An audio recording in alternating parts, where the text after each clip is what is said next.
মাইটি অস্ট্রেলিয়ার বিপক্ষে দ্বিতীয় টেস্টে ব্যাট হাতে টাইগার ব্যাটাররা ব্যর্থ থাকলেও বল হাতে এক শরীফুল ইসলাম উল্টে দিয়েছেন অজিদের সব হিসাব নিকাশকে।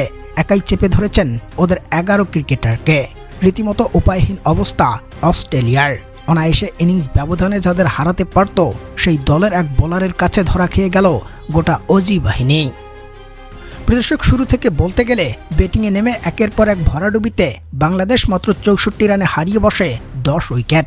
অর্থাৎ প্রথম ইনিংসে ওরা মাত্র 64 রানেই অল আউট হয়ে বসে। ফলে দেখে বোঝার বাকি নেই এই দলটা এবার ইনিংস ব্যবধানে হারবে মাইটি অস্ট্রেলিয়ার বিপক্ষে। কেননা ওদের বিশ্বসেরা সব ব্যাটারদের কাছে এই সংগ্রহ পাড়ি দিয়ে পাহাড় সমান উচ্চতায় পৌঁছানো একেবারেই তুচ্ছ আর মামুলি বিষয় ছিল। কিন্তু টাইগার এক পেজার ওদের সেই স্বপ্ন ভেঙেছে, আর সেটিও প্রথম ওভারেই এসে। মূলত মাঠ রেনেসাকে দিয়ে শুরু করা তাসকিনের উইকেটের পরেই দুজন গুরুত্বপূর্ণ ব্যাটারকে সাজঘরে পাঠান শরীফুল ইসলাম, আর এতেই চাপে পড়ে অস্ট্রেলিয়া। পরবর্তীতে একে একে শেষ পর্যন্ত 165 রানে 8 উইকেট হারিয়ে বসে অজিরা, যেখানে মাত্র 101 রানে লিড নিয়ে প্রথম দিন শেষ হয় অস্ট্রেলিয়ার।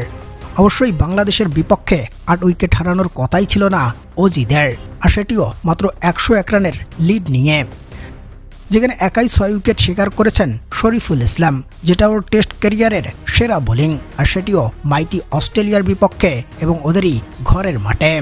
গত ম্যাচে হাসান মাহমুদের 6 উইকেটের পর এই ম্যাচে দলকে যেন খাদের কিনারা থেকে টেনে তুলেছেন শরীফুল ইসলাম।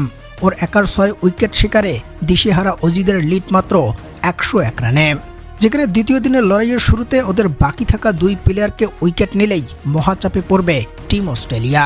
আর দ্বিতীয় ইনিংসে ব্যাট হাতে টাইগাররা চমক দেখাতে পারলেই বাংলাদেশের মিলবে রেকর্ডময় সেই ইতিহাস।